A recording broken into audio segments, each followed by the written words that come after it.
আপনার কাছে হিন্দু বিশ্ব টপিক পক্ষ থেকে আগ্রহ বর্তমানে যে গ্রামে-গঞ্জে খ্রিস্টান নামক একটা 2019-এ করোনা এসেছিল। এখন সেই করোনার নামক একজন আরেকটা ভাইরাস আছে হিন্দুদেরকে কনভার্ট করা এবং হিন্দু গ্রামে গিয়ে সেখানে কি পিতা খ্রিস্টানদের যে যিশু পিতা ভবন চারিদিকে ছড়িয়ে পড়ছে।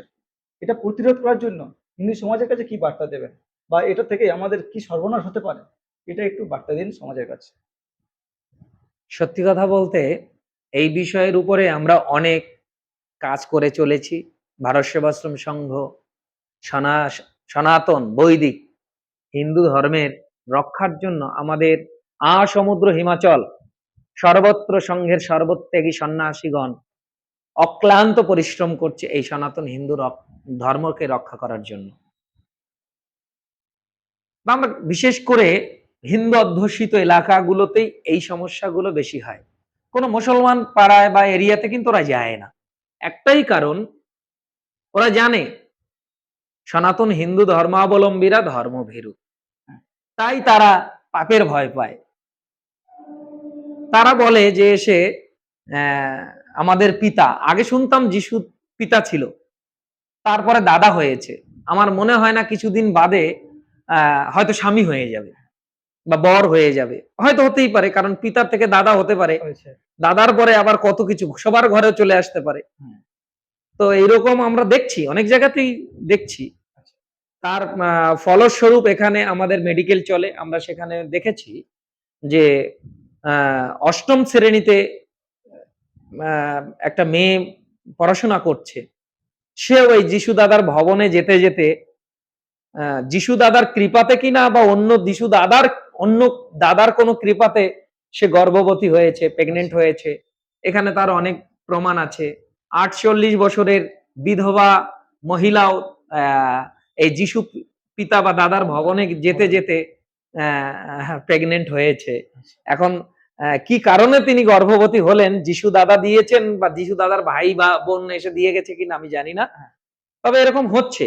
তাই সমাজের মা বোনদের উদ্দেশ্যে একটা কথা বলবো যে এর থেকে আপনারা সাবধান হন। বিশেষ করে বাবাদের উদ্দেশ্যে বলবো, আপনাদের সহধর্মিনী, সহমর্মী, ঘরের কন্যা, ঘরের মা বোনদের আপনারা সাবধানে রাখুন, না হলে কিন্তু যিশু দাদা আপনাদের মা বোনদের গর্ভে এসে পৌঁছে যেতে পারে। জানি না এটার আক্ষরিক অর্থ কি রয়েছে, এটা সত্য, প্রমাণিত, বাস্তব, ফলিত সত্য। তার জন্য আমাদের সনাতন হিন্দু ধর্মের সর্বস্তরের সকল সনাতনীদের জাগতে হবে। বর্তমান সময়ে আমাদের সবকিছুই অনুকূলে রয়েছে। যেখানে যেখানে এই ভবন নামক ধর্মের নামে অপপ্রচার, দেবদেবীর নামে অপপ্রচার, কুৎসা রটানো এবং আমাদের দেবতারা কিছু করতে পারেন না, তার যিশু দাদাই সব করে দেয়, যার জন্যই তো অল্প বয়সের মেয়ে, বিধবা মেয়েরাও গর্ভবতী হয়। তার থেকে রক্ষা পাওয়ার একমাত্রই উপায় আছে, নিজেদের সনাতন হিন্দু ধর্মকে সঠিকভাবে জানুন, সঠিকভাবে মানুন, ভগবান আপনাদের কৃপা করবে। আর যেখানে যেখানে এই অপচেষ্টা করছে আপনারা সবাই রুখে দাঁড়ান। আপনাদের পিছনে সর্বতোভাবে ভারত সেবাশ্রম সংঘ রয়েছে, ভারত সেবাশ্রম সংঘের সন্ন্যাসীরা রয়েছে, দেশের সরকার রয়েছে, সর্বোপরি সনাতনী অনেক অনেক সাংগঠনিক ভাবে আপনারা অনেক সাহায্য সহযোগিতা পাবেন, প্রশাসনিক থেকে শুরু করে সর্বস্তরে। যেখানে যা হচ্ছে খবর দিন, আমরা আছি, থাকবো, এবং আগামীতে যাতে আপনারাও নিজেদের ধর্মকে জেনে সচেতন হয়ে নিজেদের ধর্মটাকে প্রচার করুন, অন্যের ধর্ম নয়।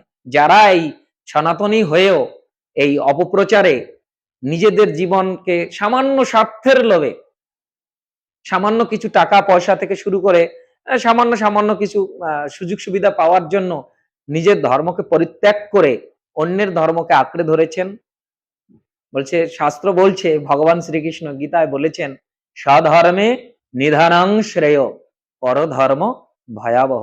তাই আপনারা ইচ্ছা করে নিজের ভয়াবহ জীবনটাকে, আপনারাও বলেন যে পাপ আছে বা পাপের থেকে মুক্তি দেওয়ার একমাত্র রাস্তা আছে, তা পাপ আছে, মুক্তি দেওয়ারও তিনি রয়েছেন। সেই ভয়টা অন্তত আপনারাও পান, যে আপনারা যারা এই খ্রিস্টান ধর্ম, হিন্দু হয়েও খ্রিস্টান ধর্ম প্রচার করছেন, তাহলে আপনাদেরও অনেক, শুধু সামান্য এই জগতে সামান্য একটু ভালো থাকার জন্য কিছু টাকা পয়সা বা সাময়িক কিছু সাহায্য সহযোগিতা পাওয়ার জন্য লোককে ভুল বুঝিয়ে রোগ সারানোর নাম করে আপনারা যে ভুল বার্তা দিচ্ছেন সমাজের বুকে, এর থেকে বিরত থাকুন। আপনাদেরও অশেষ কল্যাণ হবে। আপনারা আপনাদের এই ভুলটাকে সংশোধন করার জন্য আপনারা পুনরায় আবার এই সনাতন হিন্দু ধর্মের, বৈদিক ধর্মের আপনারা প্রচার করুন। আপনাদেরও এই মহাপাপ থেকে আপনারাও মুক্তি পাবেন।